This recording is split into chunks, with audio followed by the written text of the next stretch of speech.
السلام علیکم ورحمۃ اللہ وبرکاتہ۔ الحمد للہ وکفى وسلام علی عباده الذین اصطفى اما بعد قال اللہ تعالی فی القرآن الکریم والفرقان الحمید اعوذ باللہ من الشیطان الرجیم بسم اللہ الرحمن الرحیم انہم فتیۃ آمنوا بربہم وزدناہم ہدی وربطنا علی قلوبہم اذ قاموا۔ نہیں تیرا نشیمن قصر سلطانی کے گنبد پر، نہیں تیرا نشیمن قصر سلطانی کے گنبد پر، تو شاہی ہے بسیرا کر پہاڑوں کی چٹانوں میں۔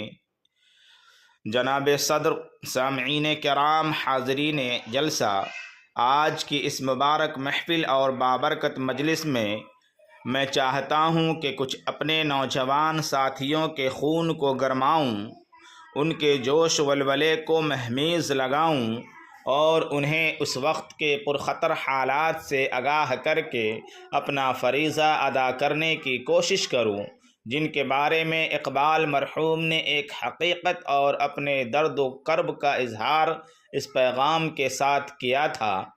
فرمایا، تیرے صوفے ہیں افرنگی تیرے قالی ہیں ایرانی، تیرے صوفے ہیں افرنگی تیرے قالی ہیں ایرانی، لہو مجھ کو رلاتی ہے جوانوں کی تن آسانی۔ عمارت کیا شکوہ خسروی بھی ہو تو کیا حاصل، نہ زور حیدری تجھ میں نہ استغنائے سلمانی۔ نہ ڈھونڈ اس چیز کو تہذیب حاضر کی تجلی میں، نہ ڈھونڈ اس چیز کو تہذیب حاضر کی تجلی میں، کہ پایا میں نے استغنا میں معراج مسلمانی۔ عقابی روح جب بیدار ہوتی ہے جوانوں میں، عقابی روح جب بیدار ہوتی ہے جوانوں میں، نظر آتی ہے ان کو اپنی منزل آسمانوں میں۔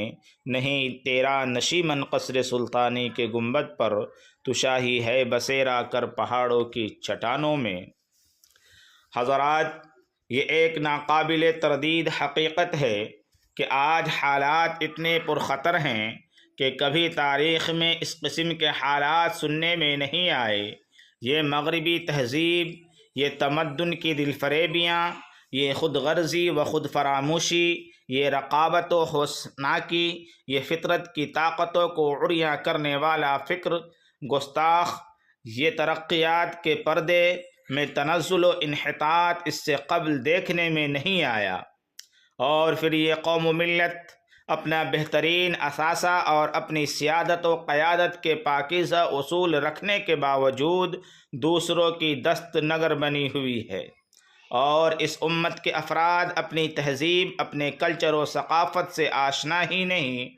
اور دوستو، خاص طور پر امت مسلمہ کا وہ نوجوان جو ستاروں پر کمندیں ڈال دیا کرتا تھا، جو پہاڑوں کو زیر کر لیا کرتا تھا، جس کے آگے بڑی بڑی طاقتوں کی جبیں خم ہو جایا کرتی تھیں، جو دریاؤں سمندروں میں اپنا راستہ تلاش کر لیتا تھا، جن کے عزم سفر سے چٹانیں چور ہو جایا کرتی تھی، جن میں مریم کی سی عفت، سلیمان جیسی دانائی اور ایوب جیسا صبر تھا، جو صرف اور صرف خدا کے سامنے جھک سکتا تھا۔ لیکن دوستو، آج وہ نوجوان جو بے باکی و شجاعت، عفت و عصمت اور عزم و حوصلہ سے عبارت تھا، زندگی کے میدان میں وہ سب سے پیچھے ہے۔ اس کے حصے میں طاؤس و رباب، عیش و سرمستی اور آرام و راحت ہے۔ ان کی زندگی، ان کے سیرت و کردار اور ان کے ذہن و دماغ میں کوئی انقلابی تصور ابھر کر نہیں آتی ہے،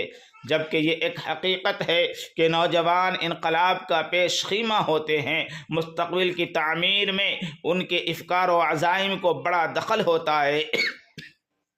ان کی تعمیر قوم و ملت کی تعمیر اور ان کی تخریب قوم و ملت کی تخریب ہوتی ہے۔ اگر یہ ٹھوس عزائم، سرفروشانہ جذبہ اور با مقصد زندگی کے لیے کھڑا ہو جائے تو دنیا میں ایک مرتبہ پھر امن و آشتی اور مساوات و رواداری کا درس دہرایا جا سکتا ہے۔ اس روئے زمین اور تاریخ کے اسٹیج پر طارق بن زیاد، محمد بن قاسم ثقفی، محمد فاتح رحمہم اللہ کے کارناموں میں رنگ و روغن بھرا جا سکتا ہے۔ ان کی یاد آج کے نوجوان تازہ کرا سکتے ہیں۔ اسپین، ہندوستان، قسطنطنیہ الفت و محبت اور بامقصد زندگی گزارنے کا گہوارہ دوبارہ بن سکتے ہیں۔ اس کے لیے ضرورت ہے آج کا نوجوان ان کی تاریخ پڑھ کر سرفروشانہ عزم لے کر نئی بیداری و جداگانہ اسلامی طرز کی روح کے ساتھ میدان میں آئے، مایوسی و نا امیدی کو پس پشت ڈال کر آگے بڑھے۔ حضرات محترم، حقیقت یہ بھی ہے کہ جب نوجوانوں میں عقابی روح بیدار ہوتی ہے اور چیتے کا جگر اور شاہین کا تجسس ہوتا ہے تو وہ اپنا نشیمن تلاش کرتا ہے۔ ہر چیز سے نبرد آزما ہونا اور اسے خدا کے آگے لا کر ڈالنا اپنا فریضہ ہوتا ہے۔ پھر اس کا مقصد یہ ہوتا ہے کہ وہ عشرت قدوں اور آرام گاہوں میں اپنا مسکن تلاش نہیں کرتا، بلکہ وہ خمدار اور زلف زندگی کے ساتھ پنجہ آزما ہوتا ہے، اور وہ اپنی بیداری سے ایک نیا انقلاب پیدا کرتا ہے۔ کاش آج کا نوجوان اٹھے، میدان عمل میں آئے اور نئے عزم و ولولے لے کر اس کارگئے حیات کا مقابلہ کرے جس کے ذہن میں یہ بھی تصور ہو، نہیں تیرا نشیمن قصر سلطانی کے گنبد پر، تو شاہی ہے بسیرا کر پہاڑوں کی چٹانوں میں، اور پھر یہ خواب شرمندہ تعبیر ہو، شب گریزاں ہوگی آخر جلوہ خورشید سے، شب گریزاں ہوگی آخر جلوہ خورشید سے، یہ چمن معمور ہوگا نغمہ توحید سے، وما علینا الا البلاغ، وآخر دعوانا ان الحمد للہ رب العالمین۔